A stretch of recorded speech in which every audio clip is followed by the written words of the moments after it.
চাওক দেখা পোৱা গৈছে যে বিৰোধী ঐক্য মঞ্চ আপুনিও আছিলে তেতিয়া একেলগে আপোনালোকে 16টা দল মিলি বিৰোধী ঐক্য মঞ্চ গঠন কৰিছিল লক্ষ্য আছিল যে বিজেপিক পৰাভূত কৰিব শেহতীয়াকৈ এতিয়া দেখা পোৱা গ'ল আম আদমি পাৰ্টিয়ে তিনিটাকৈ সমষ্টিত তেওঁলোকে প্ৰাৰ্থী ঘোষণা কৰিলে সুস্মিতা দেৱে কালি ক'লে যে চাৰিটাকৈ সমষ্টিত আমি প্ৰাৰ্থিত্ব ঘোষণা কৰিম আৰু সুস্মিতা দেৱে কোৱা সমষ্টিকেইটা হৈছে কৰিমগঞ্জ লখিমপুৰ কোকৰাঝাৰ ধুবুৰী তাৰপিছত আজি চিপিআইয়ে ক'লে যে তেওঁলোকক যোৰহাট লাগিব কাজিৰঙা লাগিব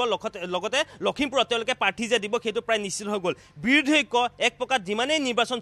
সিমানে কিন্তু নতুন নতুন টুইষ্ট দেখা পোৱা গৈছে কি ক'ব বিচাৰিব কিহৰ কাৰণে বিৰোধী ঐক্যত আচলতে এই পৰিস্থিতিটো হ'বলগীয়া হৈছে মোৰ লাগিছে বিৰোধী ঐক্যৰ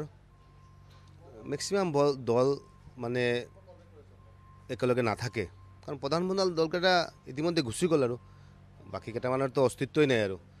দল আছে নে নাই এইটোও অসমৰ ৰাইজে নাজানে একদম ক্লিয়াৰ কথা দেখ কথা 24ত যে নোৱাৰে এইটো ভূপেন বৰা ডাঙৰীয়াই কৈছিলে আৰু 24ত সিহঁতে নোৱাৰে ইতিমধ্যে গম পাই গৈছে আজিও মোৰ 2-4জনৰ লগত কথা হ'ল এতিয়া ক'লে যে কংগ্ৰেছৰ লগত আমি কেনেকৈ থাকিম বাৰু যিটো দল ভাবিছিলোঁ যে না আমাৰ বিগ ব্ৰাদাৰ সেইটো দলে কৈ আছে যে না সিহঁতে নোৱাৰে 24ত সিহঁতে নোৱাৰে 26ত নোৱাৰে আৰু মই একদম আপোনাক অনেষ্টলি কৈছোঁ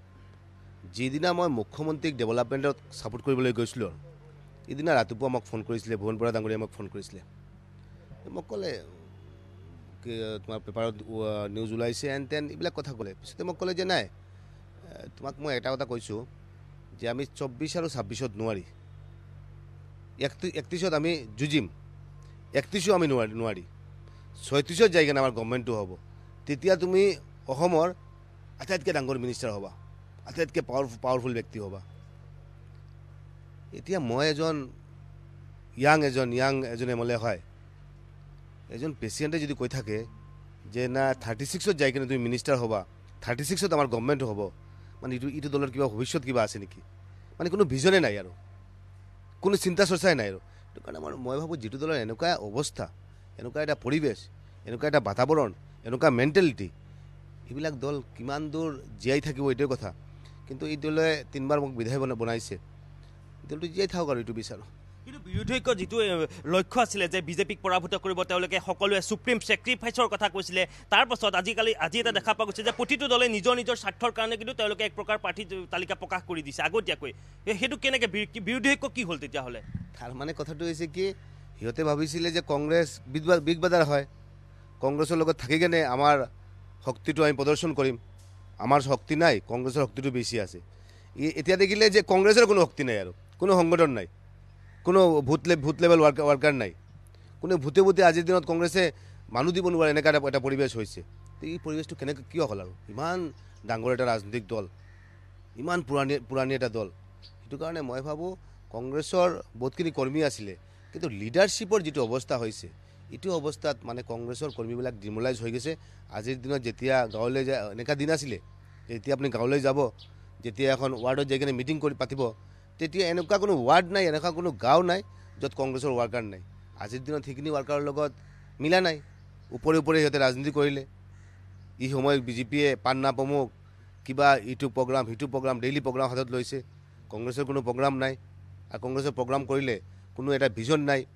যে মানুহৰ কাৰণে যুঁজাৰ কাৰণে মানুহক খালী ভয় দেখুৱাৰ এটা সপোন যিটো এটা ভয় দেখাৰ এটা পৰিকল্পনা সেইখিনি চলি থাকে সেইটো কাৰণে এনেকুৱা যদি হৈ থাকে যদি তেনেহ'লে বিৰোধী ক'ত থাকিব আৰু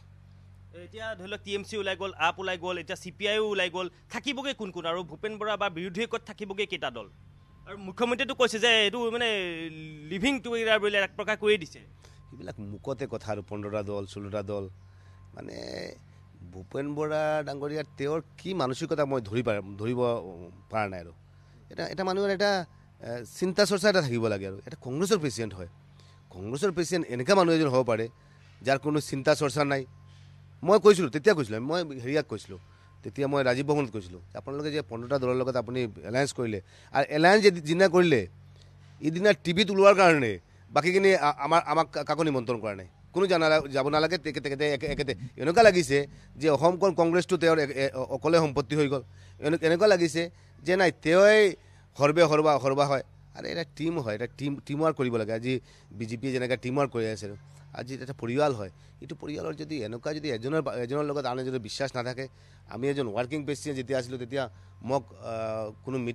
মিটিঙত ভালকৈ কথা নকয় আৰু কেতিয়াবা ভিতৰত কিবা যদি সিদ্ধান্ত লয় তেওঁক দায়িত্ব দিলোঁ যে আপুনি এইটো লৈ লওক কোৰ কমিটি এটা থাকিব লাগে কোৰ কমিটি কৰা হৈছে কোৰ কমিটিৰ মাজত আকৌ তেওঁৰ এটা কিবা এটা মেণ্টেলিটি লৈ তেওঁৰ চিন্তা চৰ্চা লৈ আৰু পইচা পাতিৰ খেল এইবিলাক চলি থাকে এইটো কাৰণে যিটো পৰিৱেশ হৈছে এইটো ভয়ংকৰ পৰিৱেশ হৈছে